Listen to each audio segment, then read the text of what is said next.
la note, la bonne note pour toute l'année 2025. Donc on va dire que si notre culte, il y a le feu, il y aura le feu de tous les autres. Vous êtes d'accord? Voilà, on va donner la note, on va dire Seigneur, nous on veut commencer l'année de la meilleure manière, avec toi, en te mettant à la première place, en te glorifiant. Ce n'est pas le culte des morts, mais des vivants. Alléluia.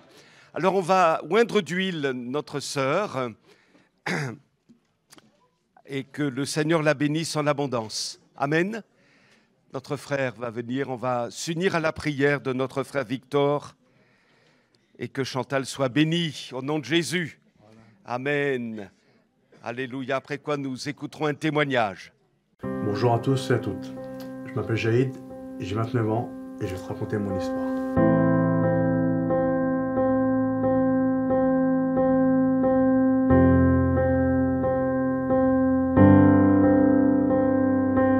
Je suis d'origine algérienne, j'habite à Montreux dans le 93. Je vais te raconter comment j'ai rencontré Jésus-Christ et ce qu'il a fait dans mon cœur. Écoute bien, reste bien assis et sois attentif. Dieu risquerait de te parler. Donc j'ai commencé à pratiquer ma religion islamique, le Coran, l'islam, parce que je suis algérien, donc j'étais musulman. J'ai commencé à pratiquer ma religion parce que ma vie, d'un jour au lendemain, elle a basculé dans les tourments, dans la détresse, dans la dépression. Et puis j'ai commencé à apprendre ma religion. Je me suis approché de mon père parce que je ne connaissais pas la pratique de ma religion, des 5 prières, je ne savais pas. Donc j'ai commencé à aller à la mosquée avec mon père et avec mon frère.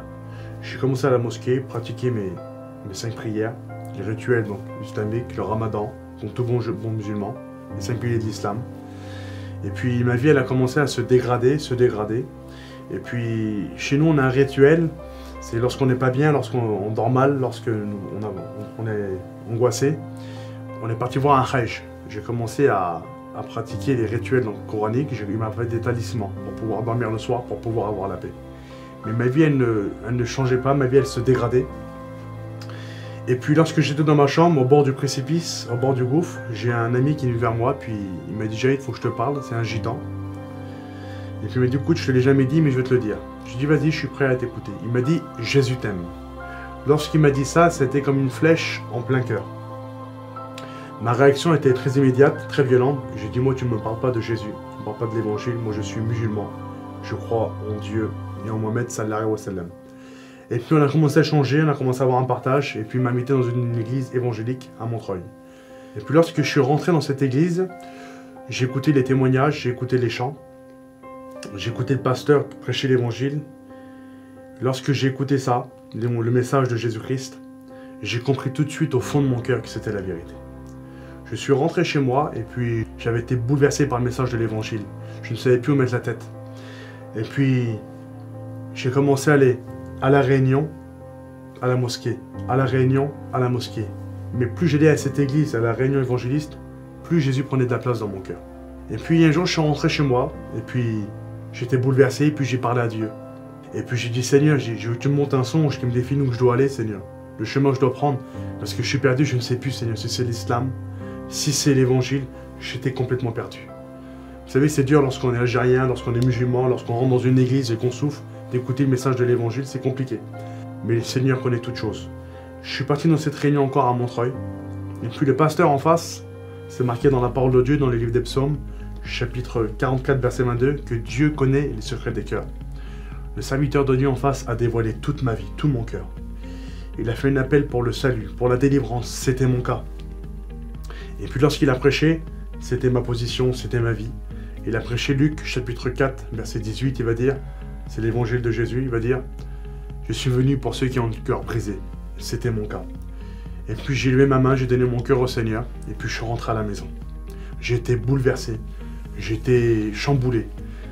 Et puis la réaction de mon père était très violente aussi lorsqu'il a appris que j'étais chrétien. Il m'a frappé, il m'a parlé mal, il m'a humilié, des paroles qu'on ne dit pas à un enfant, il me les a dit. Mais je bénis Dieu, parce que ce qui est impossible à l'homme est possible à Dieu. Aujourd'hui, Dieu a fait des grandes choses dans ma vie. Dieu aujourd'hui a touché le cœur de mon père. Il est converti à l'évangile. J'ai ma mère qui s'est convertie à l'évangile. J'ai ma sœur qui s'est convertie à l'évangile. Il me reste 2 frères. Il y en a un qui sait que l'évangile c'est la vérité dans son cœur, mais il est encore lié. Et puis je voudrais dire une chose aujourd'hui. Peu importe la souffrance que tu as, l'état de ton cœur, l'état de ta vie, je voudrais dire une chose aujourd'hui. Livre de Daniel, chapitre 2, verset 21. Il est le Dieu qui change les temps et les circonstances. Je voudrais te dire aujourd'hui que Dieu est capable de toucher ton cœur, peu importe où tu es, peu importe la situation que tu as, ce que tu vis, par où tu passes, Dieu est capable d'agir. Je voudrais lire un dernier texte de la parole de Dieu qui a touché mon cœur dans l'évangile de Jean, chapitre 6, verset 37. Parole de Christ, qui a touché mon cœur et qui pourra toucher la tienne. Jésus va le déclarer. Il va dire, je ne mettrai pas dehors celui qui vient à moi. Donc peu importe où tu es, je voudrais te dire une chose, que le Seigneur t'accueille, que Dieu te bénisse. Bonjour à tous, soyez les bienvenus. Je profite de vous souhaiter mes vœux pour cette année, mais pas les vœux comme on souhaite, on a l'habitude de le dire. Bonne année, tous mes vœux. Je pense qu'on souhaite tout et n'importe quoi. Moi, ce que je souhaite pour vous, pour notre Église, c'est que le Seigneur soit plus présent dans nos vies, plus présent dans notre Église, et qu'il puisse ainsi diffuser tout son esprit, pour qu'on puisse être complètement rempli de l'Esprit de Dieu pour être de vrais disciples, complètement prêts à le servir. Quel que soit le service que le Seigneur nous demandera, qu'on puisse le faire parce que le Seigneur veut qu'on serve. Donc vraiment, c'est mon vœu pour nous, je ne dis pas vous, nous, cette année, c'est qu'on soit vraiment au service du Seigneur, rempli de son Esprit Saint. Et puis ce matin, la liste des chants que j'avais préparée, il y a quelque chose que ce pasteur a dit qui me touche. Parce qu'en fait, quels que soient les moments de ta vie, quelles que soient les difficultés, quelles que soient les choses par lesquelles tu passes, le Seigneur est là. Et en fait, cette liste de chants nous parle de ce que le Seigneur, on l'a rencontré, le fait que le Seigneur, il peut faire des choses miraculeuses dans notre vie et que sa bonté est toujours là. Le Seigneur est toujours là à partir du moment où on le laisse prendre sa place. À partir du moment où on arrête d'être des êtres bloquants, parce qu'on a nos idées dans notre tête qui souvent prennent toute la place, et il faut laisser la place au Seigneur. Donc c'est ce que j'avais pour vous ce matin, et je veux qu'on puisse vraiment ce matin être libre de tout ça pour pouvoir chanter, adorer, louer notre Dieu. Le premier chant nous dit « L'heure est arrivée, le moment de vérité », le moment où il faut se choisir, il faut se lever pour notre Seigneur.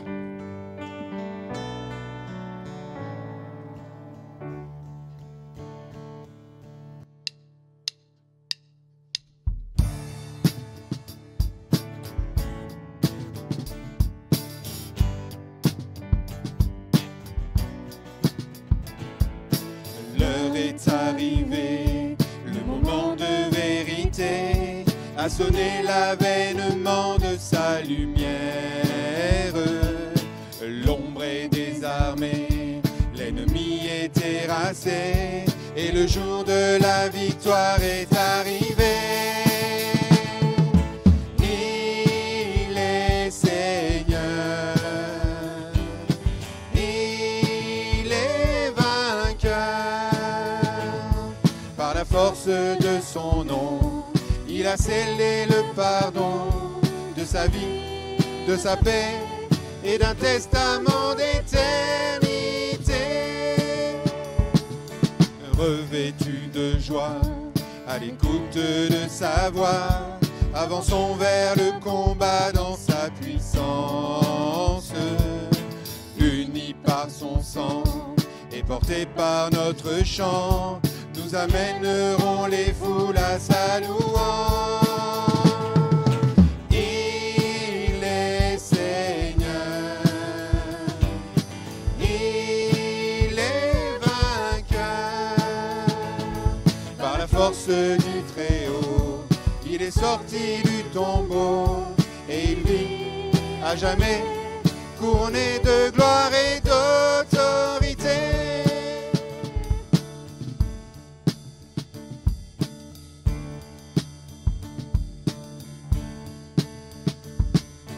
L'aube est déjà là, de ce jour où l'on verra le salut de Jésus-Christ briller sur terre. Rien n'est plus certain que l'étoile du matin dans le ciel illuminé de nos prières. Il est Seigneur, il est vainqueur. Que le Dieu de l'univers soit manifesté sur terre, que son nom soit loué et que règne enfin sa majesté, et que règne enfin sa majesté. que règne enfin sa majesté.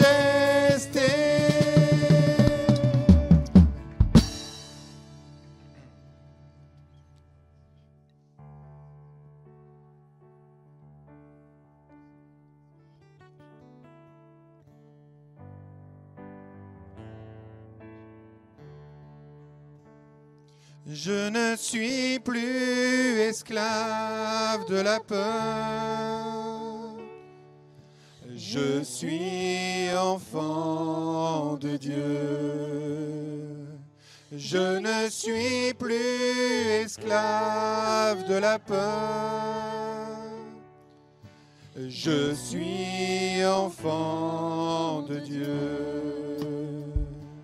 Tu m'avais ébloui, par tes mélodies, tu m'entoures d'un chant d'amour,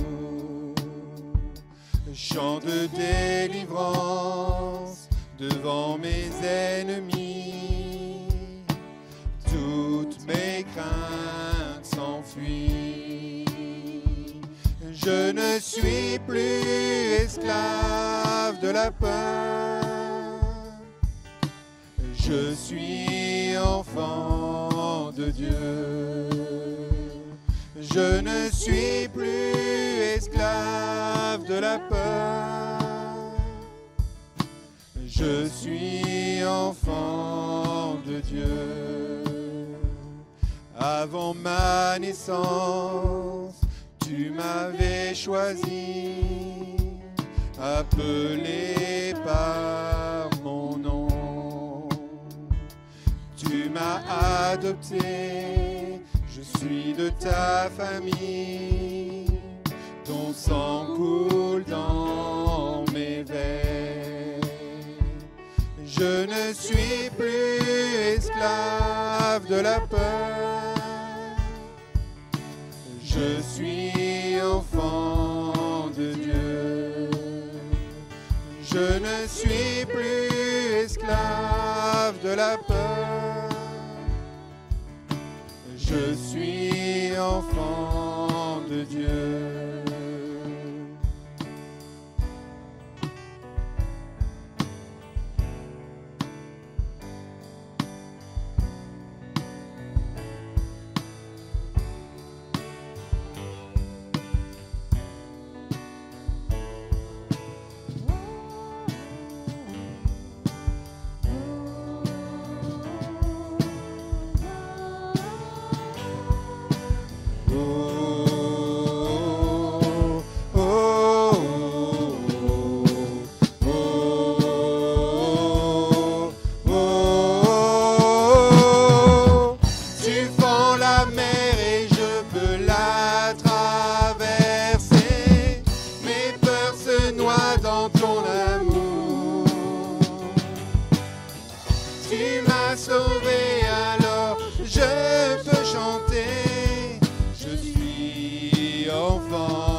Je suis enfant de Dieu. Je ne suis plus esclave de la peur. Je suis enfant de Dieu. Je ne suis plus esclave de la peur. Je suis enfant de Dieu. Je ne suis plus esclave de la peur. Je suis enfant de Dieu.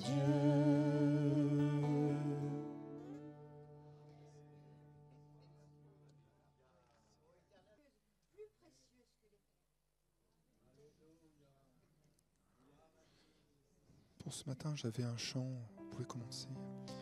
J'avais un chant sur le cœur qui a résonné fortement, encore plus cette semaine. Le titre, c'est La bonté du Seigneur. Et ce chant, je trouve qu'il clôture une année et il démarre une nouvelle année où effectivement, peut-être cette année a été difficile pour toi. Peut-être que ces moments, cette année, il y a eu des moments particulièrement éprouvants. Peut-être que tu as vécu des moments où tu te sens au fond du trou. Mais ce chant nous rappelle que la bonté du Seigneur est toujours là. Et cette bonté du Seigneur, elle te soutient.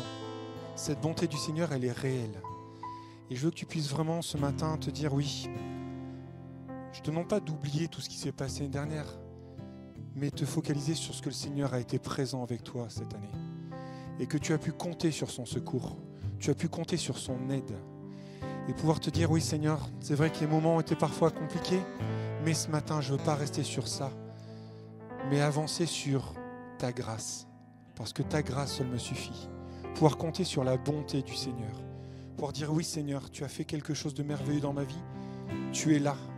Tu es au quotidien avec moi. Parfois je ne le réalise pas, parfois je ne le vois pas. J'ai l'impression en tout cas de ne pas le voir. Et pourtant le Seigneur est là. Alors ce matin vraiment, réalise pleinement ces paroles. Réalise pleinement ces paroles parce qu'elles sont pour toi ce matin. Tu te sens visé, tu sais que c'est pour toi ces paroles. Alors on ne dit pas c'est pour la prochaine fois, c'est pour quelqu'un d'à côté. Non, c'est pour toi. Tu viens de l'entendre dans cette prophétie. Tu n'as pas peu de valeur, tu as de la grande valeur aux yeux de Dieu. Et quoi qu'il te soit arrivé en 2024, le Seigneur était avec toi. Alors compte sur son secours, compte sur son aide. Appuie-toi sur lui, pas sur tes forces à toi, mais sur ses forces à lui. Compte sur ses forces pour 2025, parce que je ne sais pas ce qui t'attend. J'en ai aucune idée. Mais je sais une chose, c'est que le Seigneur est là.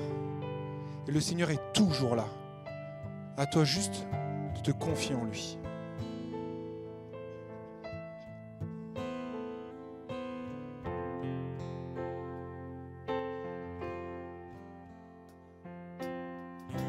Quand mon cœur est chargé,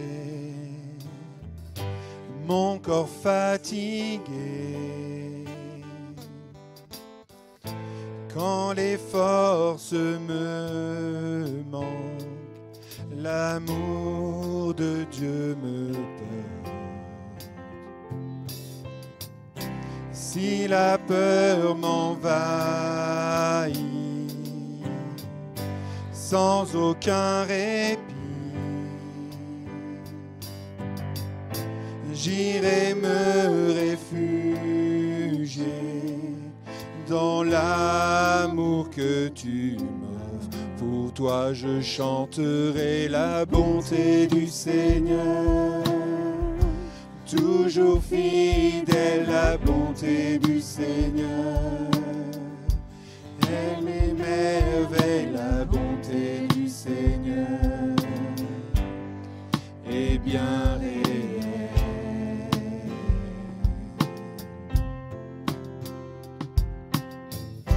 Quand mon cœur est lassé, mon âme assoiffée, bien souvent je m'égare, mais sur moi est ton regard. Père, mon cœur te louera, ma vie te chantera, car éternel tu es digne de recevoir ma louange. Pour toi je chanterai la bonté du Seigneur. Toujours fidèle, la bonté du Seigneur. Elle m'émerveille, la bonté du Seigneur est bien réelle.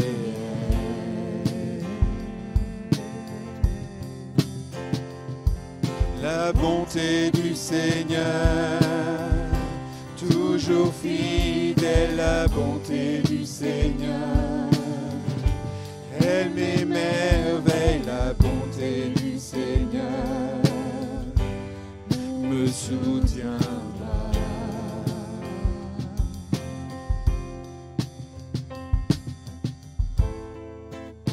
Quand mon avenir semble m'échapper, mon Dieu est à mes côtés, toujours présent, toujours prêt à m'aider. Mon Dieu soit élevé. Dans les tempêtes, toujours je chante. Mon Dieu est à mes côtés. Dans les tempêtes, toujours je chanterai. Mon Dieu soit élevé. Mon Dieu soit élevé. Mon Dieu soit élevé. La bonté du Seigneur, toujours fidèle, la bonté du Seigneur, elle m'émerveille, la bonté du Seigneur est bien réelle.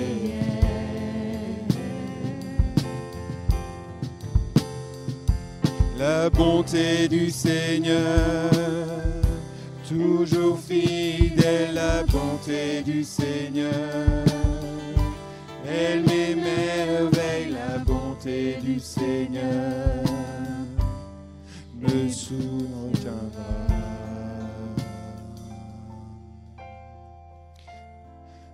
La bonté du Seigneur, toujours fidèle, la bonté du Seigneur, elle m'émerveille, la bonté du Seigneur est bien réelle.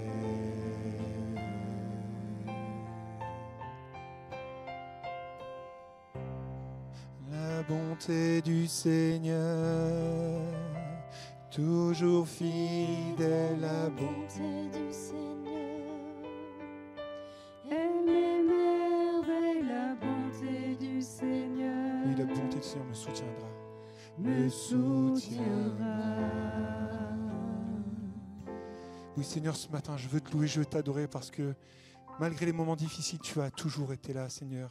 Même si parfois j'ai l'impression de ne pas te voir, tu es là, Seigneur. Alors donne-moi cette année 2025 de vraiment avoir toujours les regards fixés sur toi. Pour vraiment, Seigneur, te faire confiance, m'appuyer sur toi, Seigneur. Et ne rien laisser autre, Seigneur. Simplement avoir les yeux fixés sur toi. Simplement te faire confiance, Seigneur. Et pouvoir m'appuyer sur toi et avoir cette joie, cette paix, ce calme, Seigneur. Parce que je veux être dans le calme et la confiance, Seigneur. Alors je veux te louer, t'adorer ce matin parce que tu l'as déjà fait. Et parce que c'est quelque chose que tu veux faire au quotidien, Seigneur. Alors je m'appuie sur toi et je te bénis, Seigneur. Je te loue, je t'adore pour ce que tu as déjà fait et pour ce que tu feras encore, mon Père.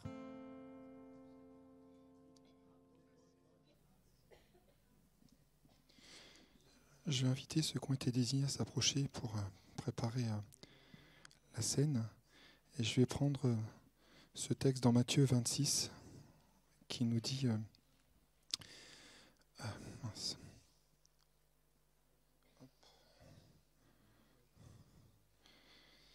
Au cours du repas, Jésus prit du pain, puis, après avoir prononcé la prière de reconnaissance, il le partagea en morceaux. Puis il les donna à ses disciples en disant « Prenez, mangez, ceci est mon corps. » Ensuite il prit une coupe, et après avoir remercié Dieu, il la leur donna en disant « Buvez-en tous, ceci est mon sang, par lequel est scellée l'alliance. Il va être versé pour beaucoup d'hommes, afin que leurs péchés soient pardonnés. Je vous le déclare, désormais je ne boirai plus du fruit de la vigne, jusqu'au jour où je boirai le vin nouveau avec vous dans le royaume de mon Père. » Et c'est vrai, je vous le dis assez régulièrement, c'est un moment où on doit se rappeler ce que le Seigneur a fait. Si le Seigneur a institué la scène, c'était pas un moment magique, mais un moment pour se rappeler ce qu'il a fait. Et comme Jésus a aussi prié avant de prendre le pain et le vin, je voudrais demander à un de mes frères s'il veut bien prier. Je ne vous désignerai pas que l'un de vous prenne l'initiative, s'il vous plaît.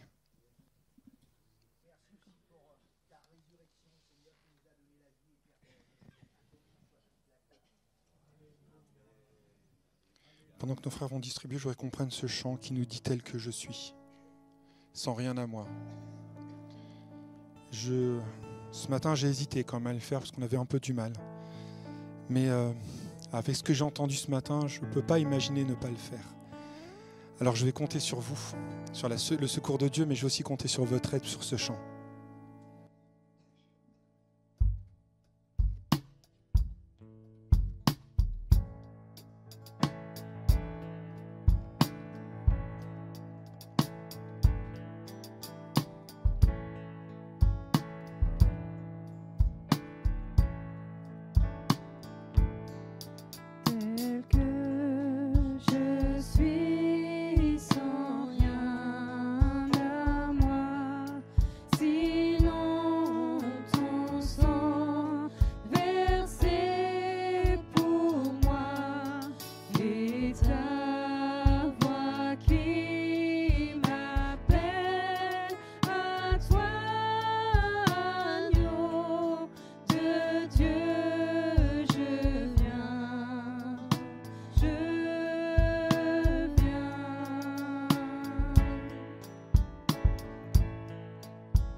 Chaque instant, lutte au dehors, crainte au dedans, agneau de Dieu, je viens, je viens.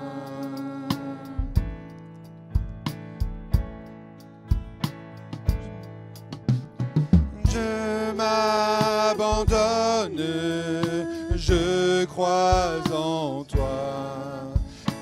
Tu me pardonnes, tu me reçois. Je te les donne, prends tous mes choix. Jésus, je suis à toi.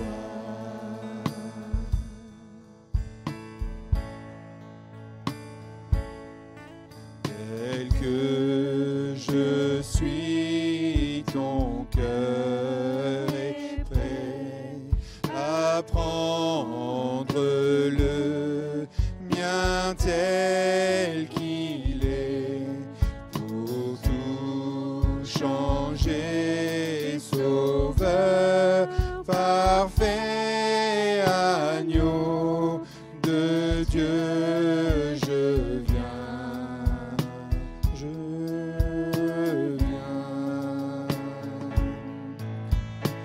Je m'abandonne, je crois en toi. Tu me pardonnes, tu me reçois. Je te les donne, prends tous mes choix.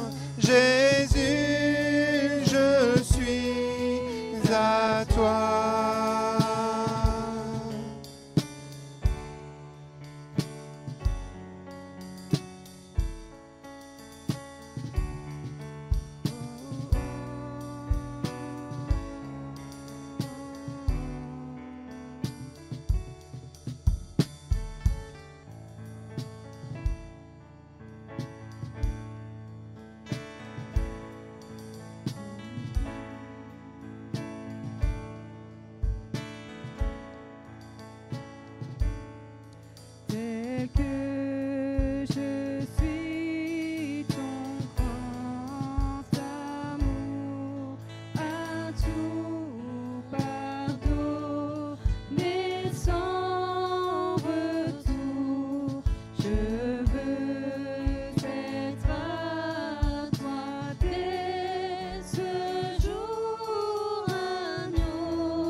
Amen.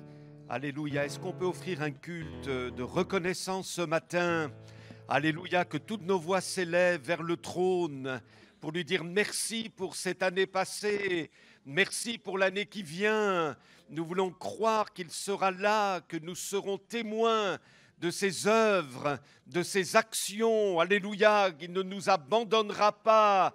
Il est le fidèle. Merci Seigneur. Merci de nous avoir gardés jusqu'à ce jour. Merci Seigneur, nous voulons marquer cette année 2025 par notre reconnaissance, notre gratitude, jour après jour, quelles que soient les circonstances. Nous décidons, Seigneur, d'être ancrés dans la foi au Fils de Dieu. Alléluia, nous voulons être prêts pour ton glorieux retour, Seigneur. Nous voulons être vivants de ta vie. Nous voulons être remplis du Saint-Esprit. Nous voulons être loin de toi. Alléluia. Nous voulons être trouvés fidèles devant ta face. Seigneur, à toi la gloire pour l'Église que nous constituons. Alléluia. Merci pour l'œuvre de Dieu dans le monde. Merci pour l'œuvre de Dieu dans notre pays, dans notre région, dans notre ville. Seigneur, nous voulons aller plus loin avec toi. Loué soit l'Éternel. Alléluia, que tout ce qui respire loue le Seigneur. Alors que nous te louons, des guérisons se produisent, des vies sont transformées, des âmes sont libérées, des chaînes tombent. Alléluia. Nous donnons gloire à Dieu. Nous célébrons le Dieu de gloire. Loué soit l'Éternel. Oh, merci à toi, Jésus, de nous avoir réveillés, de nous avoir donné la vie, de nous avoir arrachés au présent siècle mauvais. Nous étions morts dans nos péchés, mais la vie est venue en Jésus. Alléluia pour le salut, le pardon de nos fautes. Oui, nous sommes enfants de Dieu par notre déclaration de foi, parce que nous avons confessé Jésus-Christ de notre bouche. Nous sommes sauvés. Alléluia. Merci à toi, Seigneur. Quel privilège d'appartenir à Jésus. Quelle gloire d'être au Fils de Dieu, d'avoir eu la révélation de Jésus-Christ, le Prince de notre salut. Oh, nous te louons, Seigneur. Nous te louons. Alléluia. Que notre vie soit une louange à la gloire de notre Rédempteur. Merci, Seigneur. Alléluia. Béni sois-tu, notre Père, au nom de Jésus. Amen, amen. Amen. Est-ce qu'on peut acclamer le Seigneur? Amen, alléluia.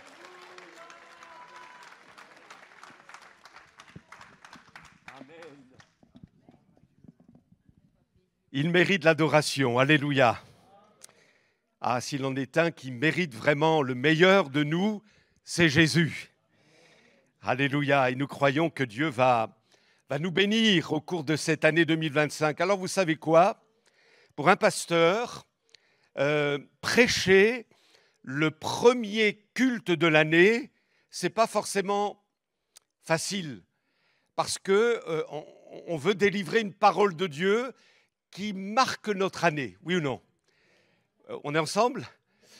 Et alors, j'ai réfléchi, j'ai demandé au Seigneur, mais Seigneur, qu'est-ce que je peux dire à mes frères et sœurs pour ce premier culte de l'année 2025? Quelque chose qui va nous marquer, quelque chose qui va nous habiter tous les jours de notre vie, quelque chose qui va être une clé pour nous, pour que nous remportions la victoire et que cette année 2025, au terme de celle-ci, en tous les cas, on puisse dire « Oh, alléluia, j'ai vécu quelque chose de bon avec Jésus ». Alors, dans ma réflexion, j'ai été un peu personnel, je dois le reconnaître, parce que je me suis dit, toi là, Daniel, comment tu vas faire? Et alors, le titre de mon message est celui-ci, et je voudrais vous partager ce sur quoi j'ai réfléchi pour ma propre vie. Je me suis dit, alors, on souhaite les vœux, et c'est normal, c'est un peu la tradition d'ailleurs, mais on sait très bien que la vie, c'est la vie. Et même si dans le monde, les gens disent bonne santé, que tu prospères, tu sois heureux, tu sois ceci, tu sois cela, ça ne veut pas dire que, il il n'y aura pas d'épreuves, il n'y aura pas de difficultés, il y aura des joies, alléluia, il y aura des victoires, mais il y aura aussi des moments plus difficiles. Parce que c'est la vie, parce qu'on est encore sur terre, parce qu'on n'est pas encore dans le ciel. Et alors je me suis dit, bon, il y aura des moments difficiles, certainement. Comment, pour ma part, je vais y faire face? Et je crois qu'on a quelque chose à saisir ce matin encore, à travers 2 clés face aux épreuves. La première chose que je voudrais vous partager est celle-ci: notre Dieu est le Dieu des promesses. Notre Dieu est le Dieu des promesses. Et pour 2025, eh bien, le Seigneur a dans son carquois une multitude de promesses à nous donner, alléluia, à nous envoyer du ciel. Et comment connaître les promesses de Dieu? Il nous faut lire la Bible. Il nous faut ouvrir le Saint-Livre, feuilleter les pages de notre Bible, proclamer ce qui est écrit. Et je suis persuadé que nous avons déjà reçu beaucoup de promesses depuis que nous connaissons le Seigneur, pour la plupart d'entre nous. Et là, jour après jour, dans le cadre de cette année nouvelle, Dieu va nous délivrer des promesses parce que ça vient de lui, parce que quand on lit la Bible, le Saint-Esprit s'en mêle aussi. Et il va faire en sorte que nous découvrions une pépite pour nous. Et une pépite qui nous est personnelle, alléluia, qui va nous faire du bien et qui sera comme un leitmotiv pour notre année 2025. Béni soit Dieu. Pour ma part, j'ai reçu des promesses de Dieu qui se sont accomplies. Je vais vous en partager 2. J'ai reçu, quand j'ai lu ma Bible, une parole de Dieu alors que tout allait dans le sens contraire, à travers mes 2 garçons qui n'étaient pas au Seigneur et qui nous jouaient une multitude de tours, pas des bons. Et je lis dans le livre d'Ésaïe cette parole: tous tes fils seront disciples de l'Éternel. Il y avait un décalage entre ce que je lisais et ce que je vivais et ce que je voyais. Mais le Saint-Esprit s'en est mêlé. Et il a rendu vivante cette promesse à tel point que je me la suis appropriée. Et j'ai déclaré: c'est la parole de Dieu, mes fils seront disciples de l'Éternel. Et je rappelais cette promesse au Seigneur: tu m'as dit, Seigneur. Bien que cette parole s'adressait à Israël, je me la suis appropriée et je me suis dit: eh bien Seigneur, déclaration de l'Éternel. C'est une promesse qui ne tombera pas à terre sans qu'elle se soit réalisée. Je me l'approprie dans le nom de Jésus. Alléluia. Et puis, un autre moment où mon épouse a été l'objet des foudres de l'enfer. Dans sa santé, c'était difficile, douloureux. On a traversé une passe absolument incroyable, tous les 2 là.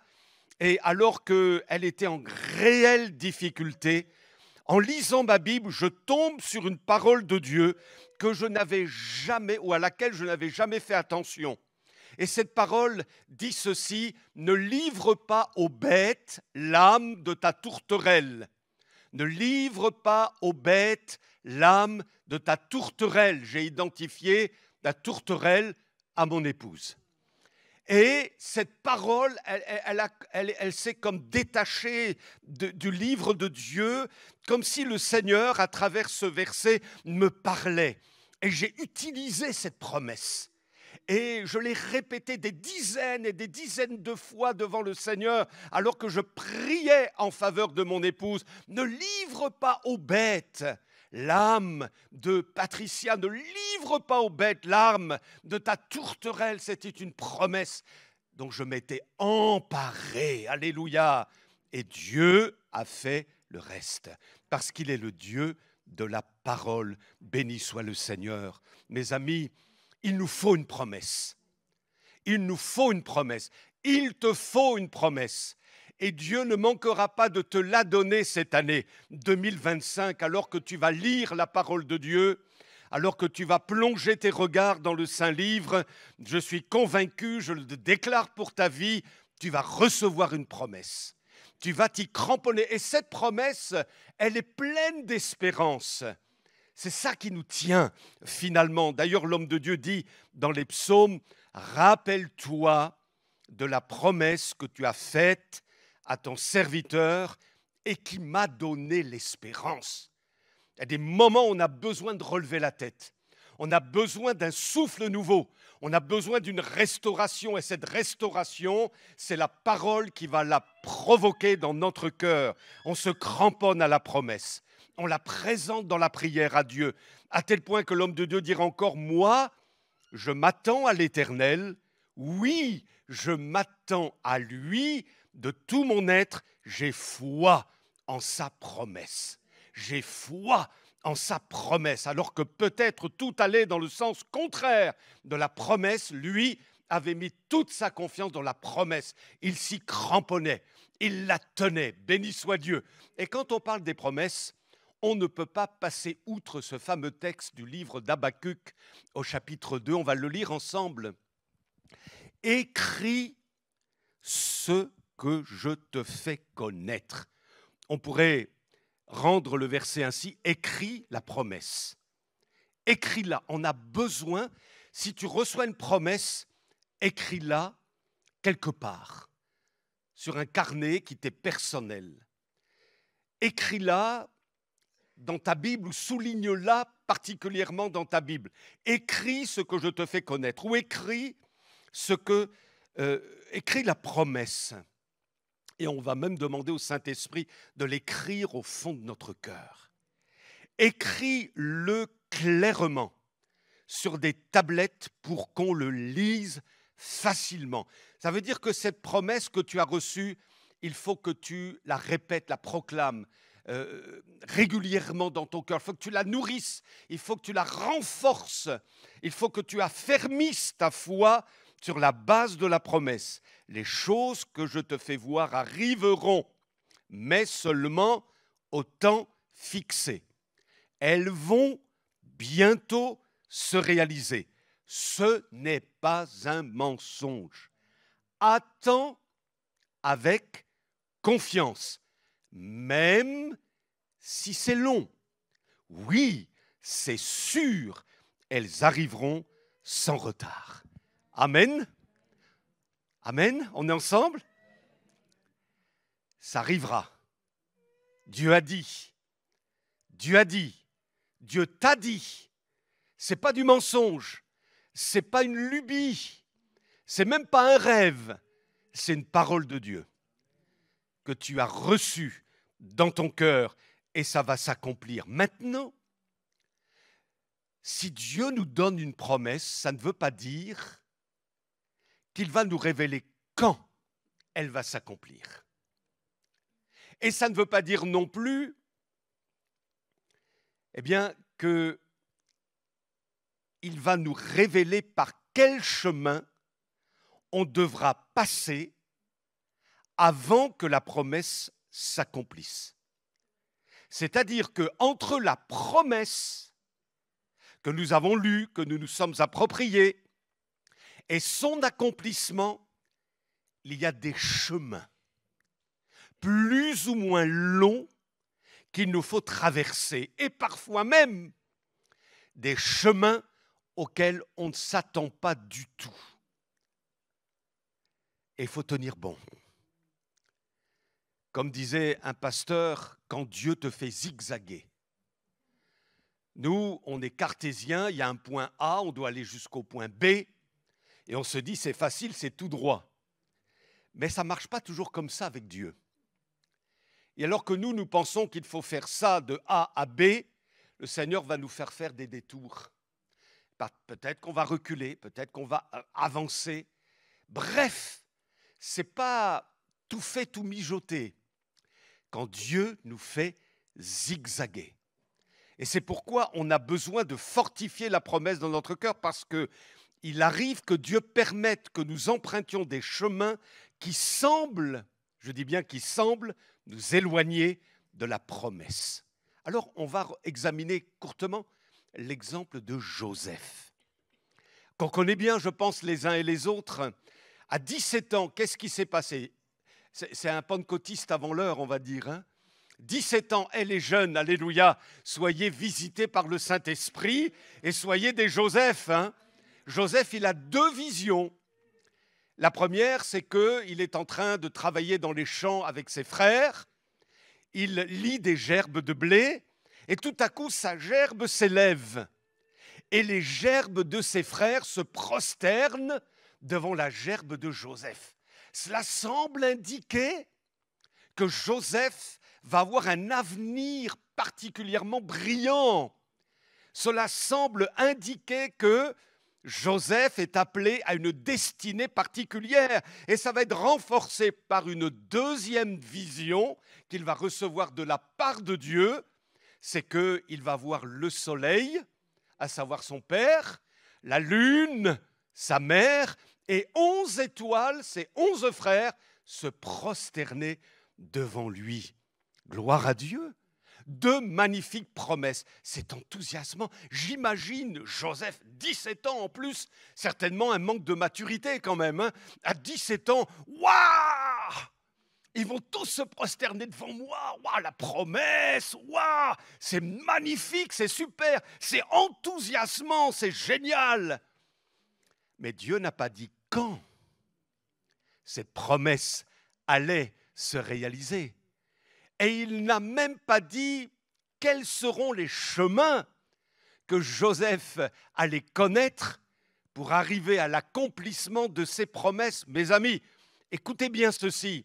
La promesse est une chose, le chemin qui mène à sa réalisation en est une autre. Je le répète, la promesse est une chose, le chemin qui mène à sa réalisation en est une autre.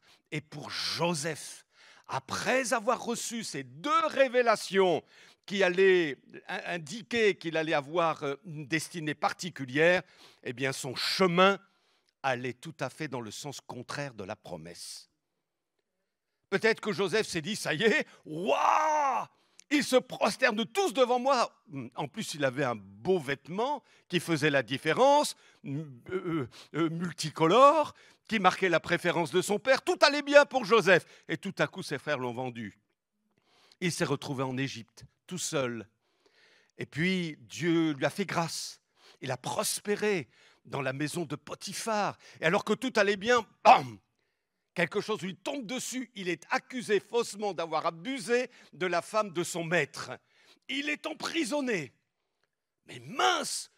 Qu'est-ce que c'est que cette histoire de promesse où tout le monde se prosterne devant moi? C'est quoi cette histoire? Et vous savez, mes amis, on peut avoir reçu des promesses réelles de la part de Dieu, alors que notre chemin semble aller tout à fait dans la direction inverse. Ça ne veut pas dire pour autant que Dieu n'a pas parlé et que Dieu n'a pas déposé quelque chose dans ton cœur. Il faut que tu t'y cramponnes. Et je pense que Joseph s'est cramponné à ces 2 visions, alors que tout semblait aller dans le sens contraire. Mais ce qui est encore terrible, quand je lis personnellement l'histoire de Joseph, c'est ce moment où dans la prison, il a contact avec 2 personnages illustres du palais royal, le panetier, c'est-à-dire le boulanger du pharaon, et l'échanson, celui qui versait le vin. Alors tous les 2 avaient été accusés par Pharaon d'avoir fait une bêtise, ils ont été emprisonnés, tous les 2 ont une vision, et Joseph, qui est un vrai pentecôtiste, a eu la révélation, l'interprétation des songes reçus par ces 2 hommes. Et à un moment donné, il va dire à l'échanson, parce que celui-là va s'en sortir, pas l'autre, encore 3 jours. Et Pharaon, écoute-moi bien les chansons, Pharaon va relever ta tête, il va te rétablir dans ta charge. Tu mettras la coupe dans la main de Pharaon comme tu en avais l'habitude lorsque tu étais son des chansons. Après, Joseph va dire, hey, souviens-toi de moi.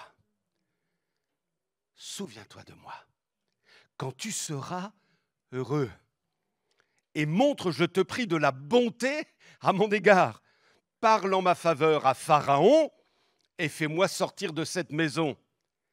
On lit le texte et on découvre à la fin, le chef des échansons ne pensa plus à Joseph.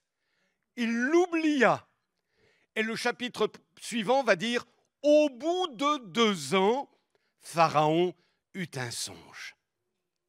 Et c'est là que les chansons vont se souvenir de Joseph qui interprète les visions et les songes, et on va faire appel à lui. Mais il a dû encore attendre 2 ans. Nous, on sait que c'est 2 ans. Lui ne le savait pas. Et il pouvait se dire, mais je vais croupir encore dans cette prison. Et mes visions et mes promesses, alors, qu'est-ce que ça signifie? Mes amis, il peut arriver que les choses se compliquent. Bien que Dieu soit avec nous, bien que Dieu nous aime, bien qu'il nous ait parlé, et bien qu'il ait réellement déposé une promesse dans notre corps, dans notre cœur, il peut arriver néanmoins que les choses se compliquent, comme pour Joseph, et que ces choses-là deviennent complètement incompréhensibles malgré la promesse. Et je voudrais te dire ceci ce matin, tu ne réalises peut-être pas que tu es pourtant bien sur le chemin qui mène à la réalisation de la promesse. Cramponne-toi. Même si tout semble aller dans le sens inverse, cramponne-toi. Maintenant, on pourrait se dire, mais pourquoi c'est pas plus simple, Seigneur? Pourquoi c'est pas plus facile? Pourquoi? Pourquoi tous ces chemins? Pourquoi c'est sinueux alors que moi j'ai envie d'aller tout droit là de A à B? Pourquoi tu me fais zigzaguer comme ça? C'est quoi cette affaire? Pourquoi ces chemins avec des embûches? Au moins 3 choses. Courtement, d'abord on est sur la terre, je l'ai dit tout à l'heure, on n'est pas encore au ciel. Deuxièmement, il y a des chemins qui font partie du plan de Dieu, de sa pédagogie et de sa formation. Ça a été le cas pour Joseph. Avant de devenir premier ministre d'Égypte, l'homme le plus important d'Égypte, après Pharaon, il fallait une formation. Il fallait qu'il soit sur le tour. Et le potier a façonné l'état d'esprit de l'homme de Dieu qu'était Joseph. Et ce n'est pas facile. Il y a des chemins de formation. Le chemin est étroit. C'est l'œuvre de la croix, dans le cœur, dans le caractère, dans la consécration, dans la sanctification. Ce n'est pas toujours facile. Nous voulons un chemin facile, un chemin large, mais ce n'est pas ça l'évangile. Et il faut comprendre que Dieu a aussi des desseins glorieux pour notre vie et il faut que nous passions par tel chemin et par tel autre chemin. Et ce n'est jamais simple. Et puis troisièmement, Satan existe. Et il est celui qui veut nous asséner, nous cribler comme du froment. Maintenant, j'en viens au cœur de mon message. Comment réagir face aux difficultés qui vont sans doute survenir au cours de cette année 2025? 2 clés que je voudrais m'approprier, alors je l'ai dit tout à l'heure, personnellement. C'est le fruit de ma réflexion personnelle que je vous partage ce matin. Et je veux le vivre. Je veux que ça marque ma vie. Et finalement, je souhaiterais que ça marque la vôtre aussi. Et que le Saint-Esprit nous amène à vivre quelque chose peut-être de différent en 2025. La première clé, il nous faut pratiquer la gratitude. D'accord? C'est tout l'inverse des murmures, de l'incrédulité, du doute, de l'insatisfaction, de la frustration, de la colère même contre Dieu, des incompréhensions constantes. Quelqu'un a dit, tenez, on va le voir sur la diapo, un journal de votre gratitude. Je ne sais pas si vous le faites, ce n'est pas une obligation, mais ça peut être intéressant. Certains le font, je le sais. Tenez un journal de votre gratitude. Tous les soirs, consignez une liste de raisons que vous avez d'être reconnaissant pour la journée écoulée. Votre manière d'envisager la vie sera transformée. Si vous ne pensez qu'à ce que vous n'avez pas et qu'à ce qui ne va pas, vous demeurerez insatisfait à jamais. Par contre, si vous réfléchissez à tout ce que vous avez, à tout ce que Dieu peut faire encore, vous serez bien plus riche dans votre âme. N'est-ce pas l'apôtre Paul qui dit dans les Thessaloniciens, 1 Thessaloniciens 5, 18, « Rendez grâce en toutes choses, car c'est à votre égard la volonté de Dieu en Jésus-Christ. » Et selon une autre version, « Remerciez Dieu en toutes circonstances. » Ce matin, notre culte doit être un culte de reconnaissance. Remercier Dieu, chacun est capable de dire merci, oui ou non? Nous l'avons appris alors que nous étions petits. C'est pas compliqué. Quelqu'un pourrait dire, j'ai pas l'habitude de prier, j'ai pas l'habitude d'élever la voix. Mon ami, ne me dis pas que tu n'es pas capable de dire merci. Et rien que ça, ça va satisfaire le ciel. Alléluia. Merci Seigneur pour qui tu es. Amen. Merci Seigneur pour ta fidélité. Amen. Merci Seigneur pour le fait que tu as tes regards sur moi. Merci Seigneur de m'avoir supporté cette année. Merci Seigneur de me soutenir. Alléluia. Tout le monde est capable de le faire. Et le culte doit être un culte de reconnaissance, d'adoration. Remerciez Dieu en toutes circonstances. Telle est pour vous la volonté de Dieu que Dieu a exprimée en Jésus-Christ. Il faut apprendre jour après jour. Et mes amis, je veux vraiment le mettre en pratique, que Dieu m'aide jour après jour à m'appliquer, à pratiquer la gratitude, la reconnaissance. Merci à Dieu, merci aux gens. Et nous les Français, je l'ai souvent dit, on a tellement de mal à dire merci à quelqu'un. Tellement de mal à être dans la gratitude à l'égard des autres. C'est tellement difficile dans notre culture française à cause d'un arrière-plan certainement.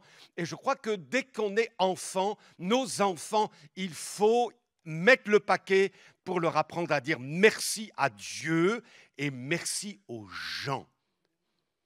Souvent, j'ai remarqué pour mes enfants qui ont maintenant eux-mêmes leurs enfants, quand je suis à table, je les observe et l'autre jour, je voyais le papa qui donnait le dessert au petit ou à la petite.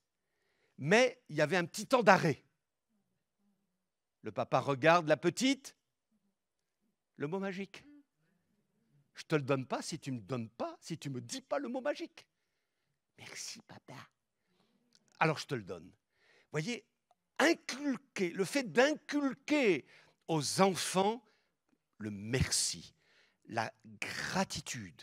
Aujourd'hui, dans la génération dans laquelle on est, c'est compliqué, c'est de plus en plus compliqué. Je me souviendrai toujours jusqu'à la fin de ma vie de ce que ma belle-mère me racontait alors qu'elle était enfant. Elle était dans une famille à peu près de 15 enfants, dans la profonde campagne bretonne, dans une toute petite maison en terre battue. Vous imaginez l'ambiance? Et selon elle, c'était une magnifique ambiance. Jamais elle n'a vu ses parents se disputer. Jamais. 15 enfants. Et le papa, c'était un ouvrier agricole. Il travaillait dur la terre. Il était surexploité par ses patrons. Mais une bonne ambiance. Les enfants s'occupaient les uns des autres. Les aînés s'occupaient des petits.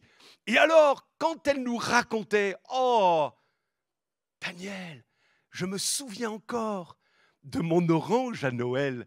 J'étais tellement heureuse. » On est sur notre planète, tellement heureuse. Et je l'épluchais doucement pour savourer ce moment particulier de Noël au cours duquel j'ai eu une orange.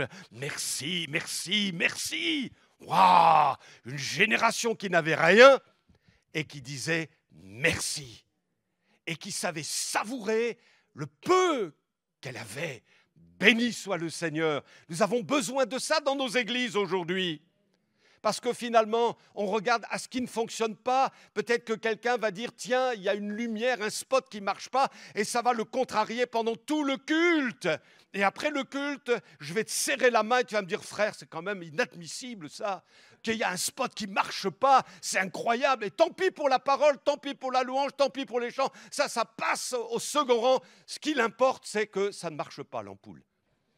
Vous comprenez ce que je veux dire? Mes amis, on a besoin d'une culture dans chacune de nos vies, dans chacune de nos familles, peut-être dans ta vie personnelle en tant que célibataire ou dans ton couple, ou toi en tant que papy ou mamie, on a besoin d'une mentalité de gratitude. gratitude. Vous connaissez tous, je pense, cette personne qui s'appelait Corrie ten Boom, qui a été en camp de concentration, qui a écrit un ouvrage, Dieu en enfer. C'est un magnifique témoignage. Et cette femme faisait des conférences un peu partout dans le monde, parlant de son expérience à Ravensbrück et comment le Seigneur l'en a sorti miraculeusement. Et après ces conférences, beaucoup de personnes allaient la voir, notamment des dames lui offrant des fleurs, des roses, de belles choses, quoi. Et à un moment donné, une personne lui a dit, mais Corrie, avec tous ces actes de gratitude, de reconnaissance, mais tes chevilles s'enflent pas. À force d'entendre que c'est merveilleux ce que tu dis, etc., tu ne vas pas devenir orgueilleuse. Alors elle dit, oh, ne crains pas ça. Au contraire, ça me fait tellement plaisir qu'on me remercie de ce que je peux dire, du témoignage que je rends. Ça me fait tellement plaisir. C'est comme autant de fleurs que je recueille le soir et j'en forme un beau bouquet. Et après, je dis, merci Seigneur pour tout ce que tu m'as permis de dire et de vivre. Et ces fleurs que j'ai reçues, j'en ai fait un beau bouquet pour toi. Gloire à Dieu. Donc, mes amis, n'hésitez pas à encourager votre pasteur. Alléluia! Il ne va pas s'enorgueillir, mes amis. Non, non, non, non, non. Mais il va offrir ces beaux bouquets de fleurs au Seigneur et il va dire, ah Seigneur, merci pour tous ces bien-aimés qui ont été bénis, qui ont été renouvelés, fortifiés à travers la parole de Dieu. On va le lire dans la diapo suivante. Quelqu'un dit, la gratitude nous élève dans un état de reconnaissance. Un état. Ce n'est pas ponctuel, mais c'est un état, c'est une culture, c'est un mode de vie. La gratitude nous élève dans un état de reconnaissance et de joie, tandis que l'ingratitude nous plonge dans une spirale de frustration et de mécontentement. On va prendre l'image de deux oiseaux, le vautour et le colibri. Quelle est la différence entre le vautour et le colibri? Le vautour, c'est un charognard. Il va manger des bêtes mortes, ce qui sent mauvais. Alors que le colibri, on a tous l'image de ce petit oiseau qui va mettre son bec dans la fleur. Et je suppose que, alors que le vautour, il sentait mauvais après s'être goinfré de chair putréfiée, eh bien le colibri, après avoir plongé son bec dans la fleur, repartait en sentant la fleur, le parfum de la fleur. Qu'est-ce qu'on veut être, mes amis? Des vautours ou des colibris? Notre mentalité est-elle, excusez-moi, une mentalité de vautour ou est-ce que notre mentalité est une mentalité de colibri? Quelle odeur dégageons-nous? Or, nous sommes invités à dégager la bonne odeur de Jésus-Christ. La gratitude, ok? Que ça rentre dans ton cœur, que ça rentre dans le mien. On est d'accord? Le message passe? On est ensemble? Cette année 2025, je vais décider d'être plus dans la gratitude. Tu m'écoutes, ma femme, hein? Tu as bien observé, hein? Tu as bien entendu. Hein? Parce que je sais que ma femme me dit, mais hey, tu n'as pas prêché ça déjà? Tu n'as pas dit dans ta prédication? Oh, c'est vrai, aïe, aïe, aïe. Il ne faut pas de décalage. Mais je suis en marche. Hein. Voilà, je ne dis pas que j'ai tout compris, que je le fais parfaitement. Je suis en marche, j'apprends. Comme vous, on apprend ensemble. Et ce que je vous dis là, je ne le vis pas parfaitement, mais je veux y accéder. Je veux aller plus loin. Et je me dis, cette année-là, Seigneur, tu l'entends ce matin. On va sceller ça tous ensemble. On va dire, je veux marquer cette année 2025 par plus de gratitude, quelles que soient les circonstances. Même si je connais le contexte d'un Joseph où tout semble aller dans le sens contraire de la promesse que j'ai reçue, je me cramponne et je reste dans un état de reconnaissance et de gratitude. Gloire à Dieu. Le deuxième principe, ça va? Vous me suivez? Deuxième principe, c'est qu'il nous faut choisir, et ça relève de notre responsabilité. Ce n'est pas aux circonstances de déterminer notre attitude et notre mentalité, ni même les gens. C'est à nous de choisir quelle sera notre attitude. Choisir la bonne attitude, celle que Dieu préconise et non notre nature. J'ai entendu parler tout dernièrement d'un docteur en neurologie, en psychiatrie, qui s'appelait, puisqu'il est maintenant auprès du Seigneur, Viktor Frankl. Peut-être avez-vous entendu parler de lui, un docteur juif, Viktor Frankl. Il a été arrêté par les nazis, c'était un Autrichien, il a été arrêté en 1941. C'était un jeune marié et son épouse était enceinte. Les nazis l'ont contraint à se faire avorter. Et les nazis ont mis dans un camp de concentration toute la famille, le père, la mère, etc., etc. Ils ont donc tous été envoyés en camp de concentration et ils sont tous morts, sauf lui, sauf Victor. Et il est un des premiers à avoir écrit sur le principe de la résilience, vous savez, cette capacité de surmonter, de redémarrer après avoir vécu des chocs, après avoir vécu des moments très difficiles, très douloureux, après avoir été cabossé, cassé, broyé.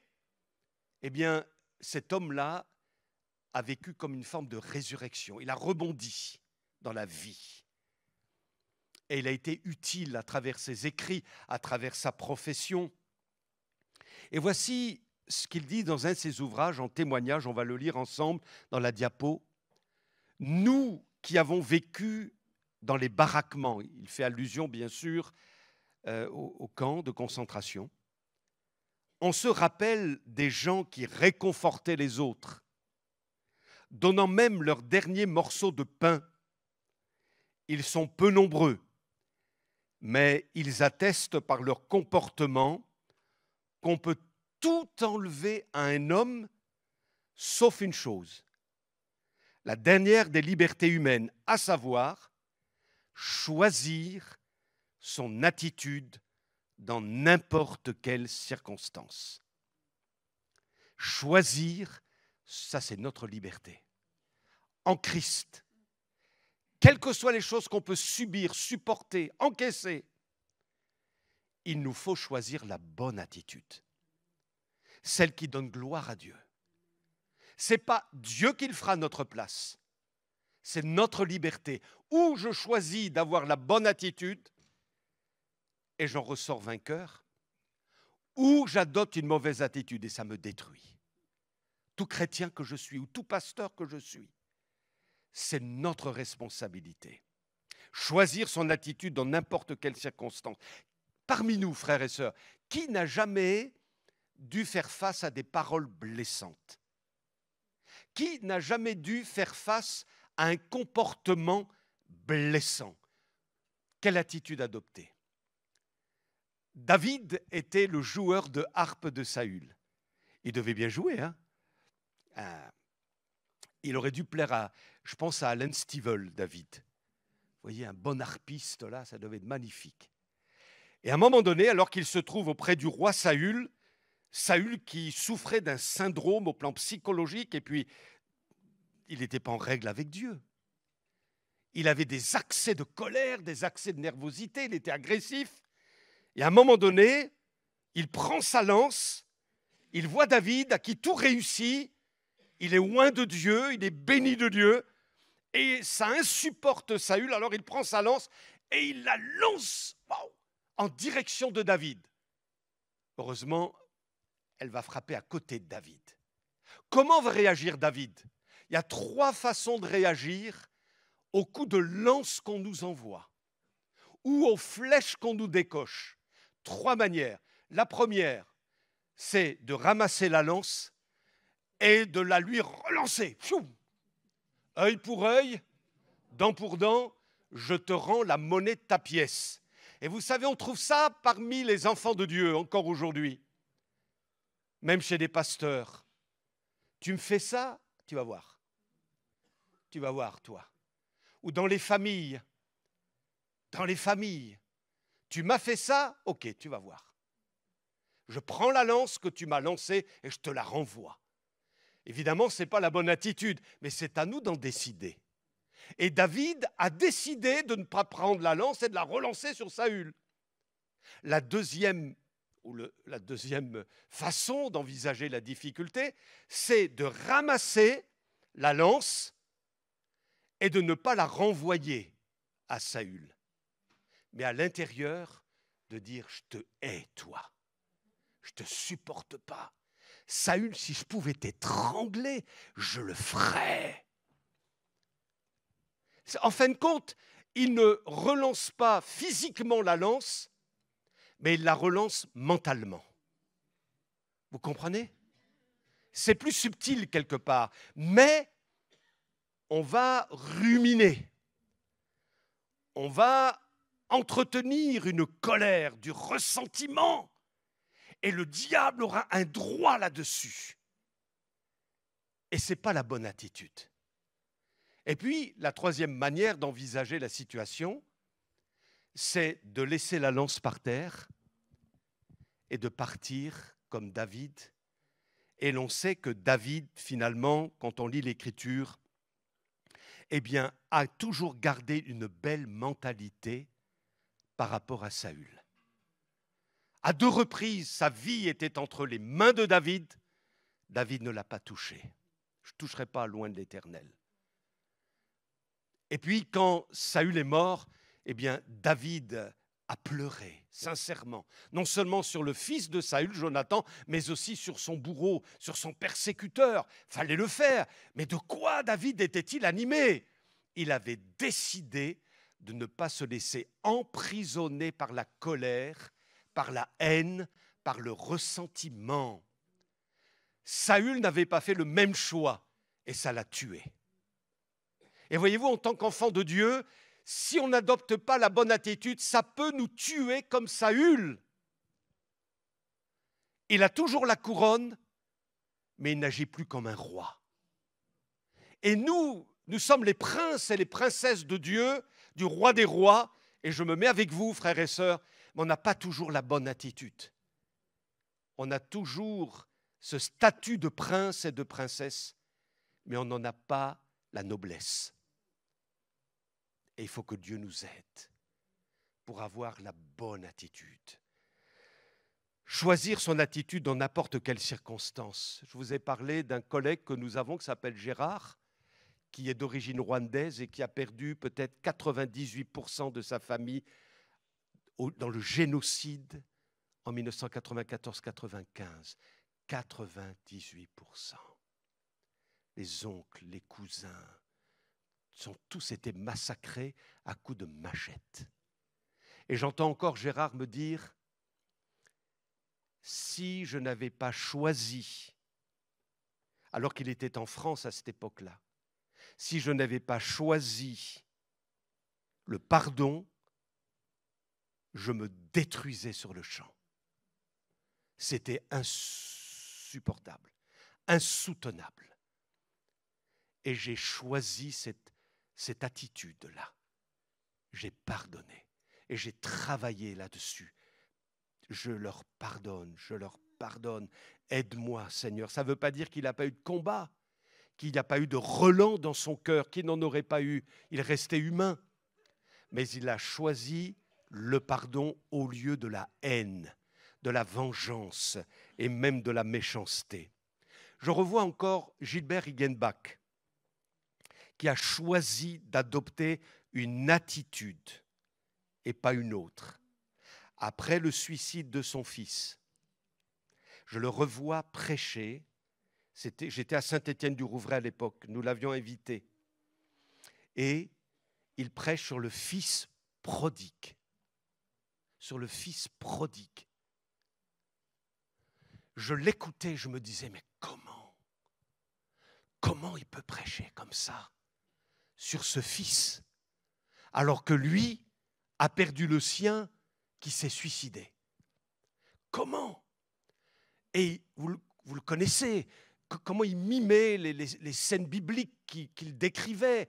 Et il mimait le fils et le père qui allait vers le fils, et puis ils se congratulaient, ils se sont serrés l'un et l'autre, ils se sont réconciliés. Wow. Il a choisi une attitude et ça l'a gardé en vie.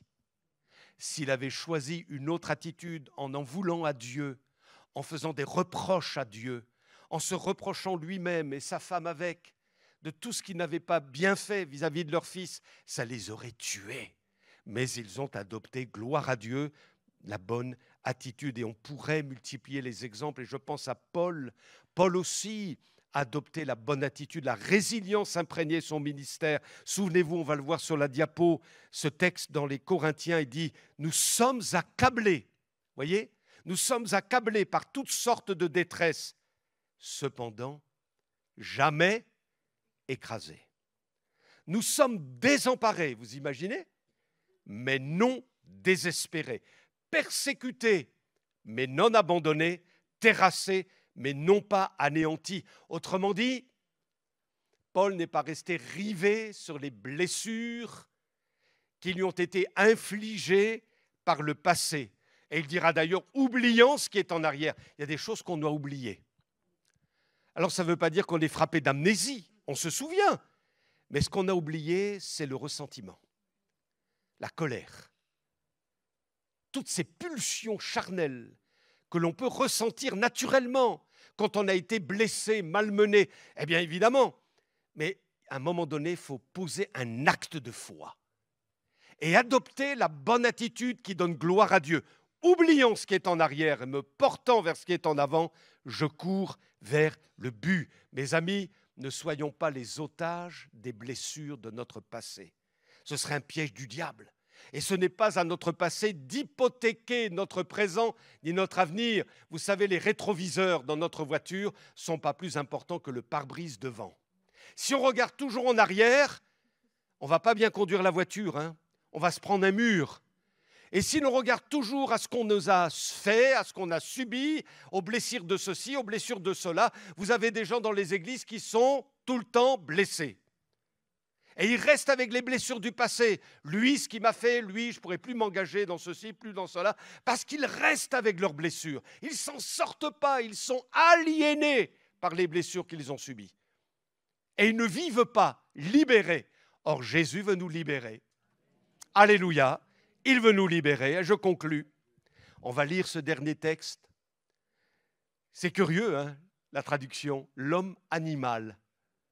L'homme animal. Dans 1 Corinthiens 2, versets 14 à 15, ou une autre version va dire l'homme charnel. L'homme animal ou charnel ne reçoit pas les choses de l'Esprit de Dieu, car elles sont une folie pour lui. Il ne peut les connaître parce que c'est spirituellement qu'on en juge. L'homme spirituel, au contraire, juge de tout et il n'est lui-même jugé par personne. Donc il y a deux entités en nous.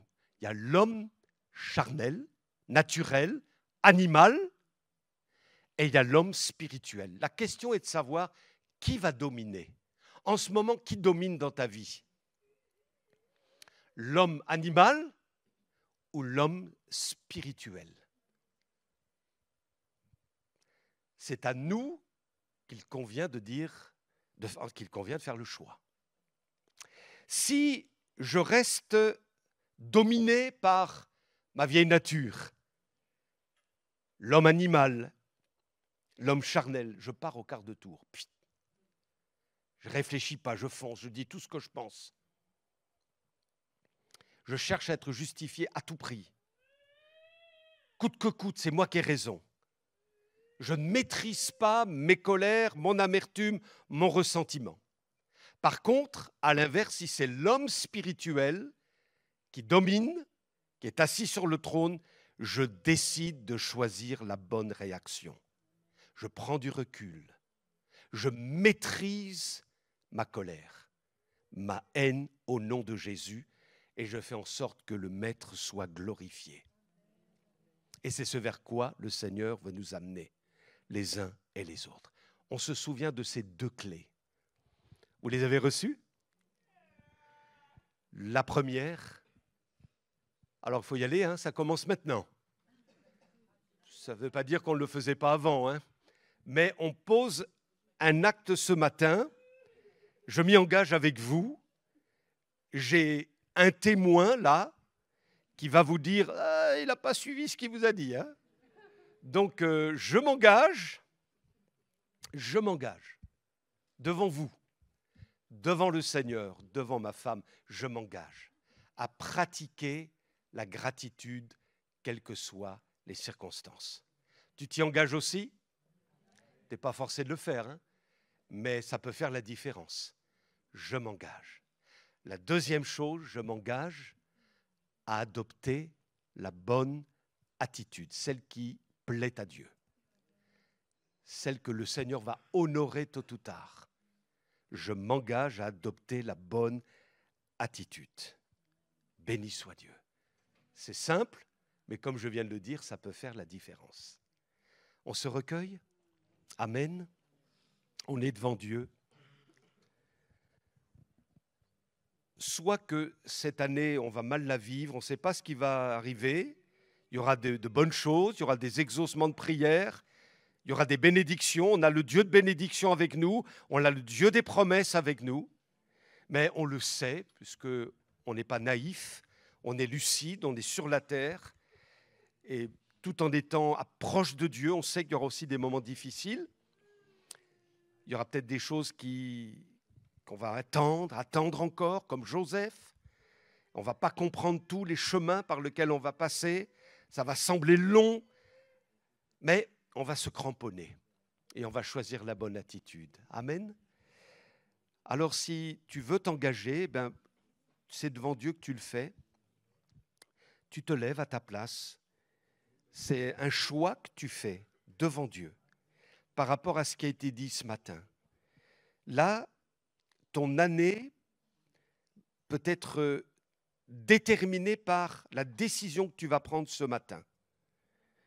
À côté de ton épouse peut-être, à côté de ton mari, à côté de tes enfants, à côté de ton frère, ta sœur, à côté de ton pasteur et surtout devant Dieu.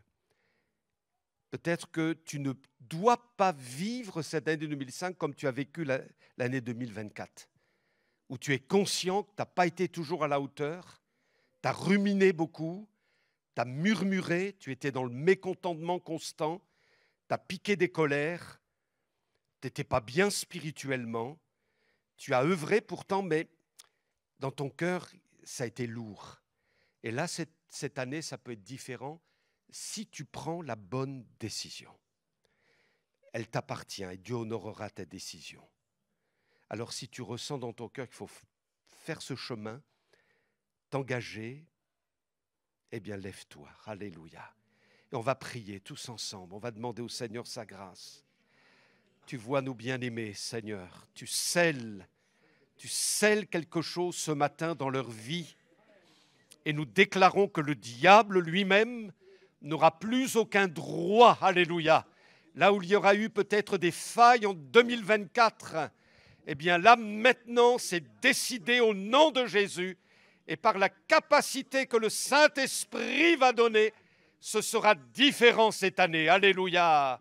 Parce qu'il y aura le développement d'une mentalité de gratitude et parce que la bonne attitude, la bonne réaction prévalera. Alléluia. Seigneur, tu es dans tes mains sur mes bien-aimés. Tu les oins du Saint-Esprit. Alléluia. Oh, c'est comme un pacte que nous faisons avec toi ce matin, Seigneur. Un pacte, on veut mieux vivre qu'on a vécu en 2024. On veut comprendre les clés spirituelles, on veut les utiliser. Alléluia. On ne veut pas être victime des circonstances. On ne veut pas que les circonstances nous aliènent. On ne veut pas que le diable ait des droits dans nos cœurs. On ne veut pas être lié dans nos pensées. On veut être libre, alléluia. On veut être délivré. Délivré au nom de Jésus. Et au nom de Jésus, nous chassons les colères. Nous chassons les ressentiments. Nous chassons ces choses et nous croyons que tu penses les blessures des cœurs brisés. Alléluia. Tu t'occupes de nous, Seigneur. Tu t'occupes de nous. Alléluia. Et nous déclarons que nous sommes des sacrificateurs pour Dieu notre Père, que nous sommes des adorateurs. Alléluia. Oh, c'est pour la liberté que Christ nous a affranchis. Gloire à Dieu. Nous allons mieux vivre notre foi cette année. Nous allons remporter des victoires. Alléluia. L'atmosphère de notre maison sera changée. L'atmosphère de notre église va être encore changée. Alléluia. Seigneur, à toi la gloire, à toi la louange. Nous nous livrons à toi. Nous nous donnons à toi sur l'autel. Vois les sentiments de notre cœur. Oh, loué soit l'Éternel, notre glorieux Jésus. Viens alléger notre cœur, viens alléger nos pensées, nos raisonnements. Viens nous affranchir ce matin, au nom de Jésus. Gloire à toi, que ton sang nous lave de tout péché, que ton sang nous nettoie, alléluia, que ton esprit passe en nous ce matin et que des chaînes tombent, alléluia. Je veux que mes chaînes tombent au nom de Jésus. Et pour ceux qui nous écoutent sur Internet, maintenant délivre-les, alléluia. Visite-les, Seigneur, au nom de Jésus. Manifeste ta grâce, notre roi de gloire, au nom de notre Sauveur bien-aimé. Amen, amen. Alléluia. On va demander à nos amis musiciens de revenir nous chanter le premier chant qu'ils ont chanté. Gloire à Dieu. Et on pourra, pour ceux qui le peuvent, se lever en disant « Oui, alléluia, je veux te suivre, Seigneur, à toi la gloire ».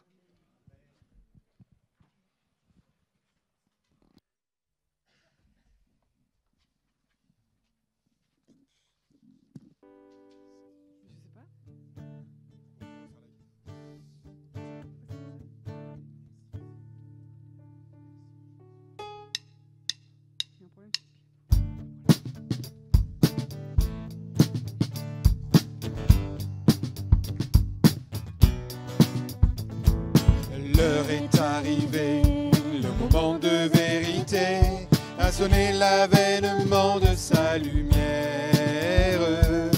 L'ombre est désarmée, l'ennemi est terrassé, et le jour de la victoire est arrivé. Il est Seigneur, il est vainqueur, par la force de son nom, il a scellé le pardon de sa vie, de sa peine et d'un testament d'éternité. Revêtu de joie, à l'écoute de sa voix, avançons vers le combat dans sa puissance. Unis par son sang et portés par notre chant, nous amènerons les foules à sa louange. Il est Seigneur, il est vainqueur, par la force du Très-Haut, il est sorti du tombeau, et il vit à jamais, couronné de gloire et d'autorité. L'aube est déjà là, où l'on verra le salut de Jésus-Christ briller sur terre. Rien n'est plus certain que l'étoile du matin dans le ciel illuminé de nos prières. Il est Seigneur, il est vainqueur, que le Dieu de l'univers soit manifesté sur terre, que son nom soit loué et que règne enfin sa majesté, et que règne enfin sa majesté, une dernière fois, et que règne enfin sa majesté.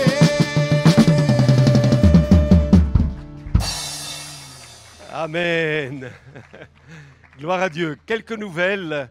Quelques annonces avant de nous quitter. On salue tous nos amis visiteurs. Soyez bénis. Amen. Soyez bénis. Alors, bonne année dans le Seigneur. Nombre 6, versets 25 à 26. Que le Seigneur fasse rayonner sur toi son visage et t'accorde sa grâce. que le Seigneur porte sur toi son regard et te donne la paix. Amen. Alors, après-midi jeune et aîné, le samedi 25 janvier à 15h. Le 25 janvier à 15h, le groupe de jeunes convie les aînés de plus de 65 ans à une après-midi multigénérationnelle autour d'une galette des rois, de quelques jeux et chants et témoignages. Cet après-midi est gratuite pour tous. Des feuilles d'inscription se situent aux 2 entrées de l'église. Inscription jusqu'au dimanche 18 janvier. Nous aurions besoin de 2 aînés, vous viendrez me voir, volontaires pour apporter un témoignage lors de cet après-midi. À très vite. Gloire à Dieu. Reprise demain de la rencontre. Offrande du culte. Et puis, un verset biblique, mes amis, avant que nous nous bénissions les uns les autres. Ceux qui comptent sur l'Éternel renouvellent leur force. Ils prennent leur envol comme les aigles. Ils courent sans s'épuiser. Ils marchent sans se fatiguer. Ésaïe 40, verset 31. Soyez bénis. Amen. Bon retour.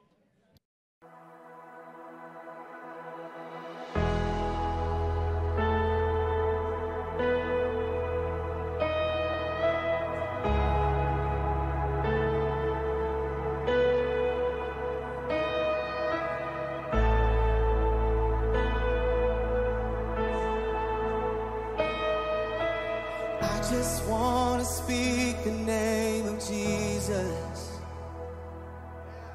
over every heart and every mind, 'cause I know there is peace within your presence. I speak Jesus.